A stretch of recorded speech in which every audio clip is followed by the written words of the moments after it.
full pozisiyada Kia Seltos avtomobili 2022 yılda ishlab chiqarilgan Radon Kraska. Mashinamiz benzinde 58.000 km yurgan. Qilingan ishlari yumshoq bollar qo'yilgan 4 tane. Bandana o'zini pulti, beskulchoy do'stuppo, rezinka poliklari döşelgen ishlarini, signal elektronik, kojirniy salon, lyuk, rullarında cruise control, multimedia, head-up display, abduf, abagrev, rul abagrev, zadniy kameraları, bandana uzun udobli monitorları, hamma narsasi bor. 4x4 mashinamiz do'stlar. Xullas eng full pozitsiyasi do'stlar mashinamiz. Salonlar ham toza turibdi. Akkuratniy minilgan mashina. 2022 yil. Qaror yandan soz bo'lsa, videomizni berib qo'ysa, benzinli avtomobilimiz, arkalarına yana poliklarni o'chab chiral qilib qo'ydilar. Kia Seltos avtomobili.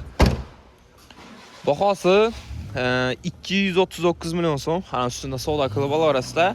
Avto kredit oladigan bo'lsangiz, sizga kredit grafiklarni ham hisoblab chiqarib beramiz. Qo'shib avtomarketda sotib qo'yildi mashinamiz do'stlar. Full pozitsiyada Kia Seltos avtomobili.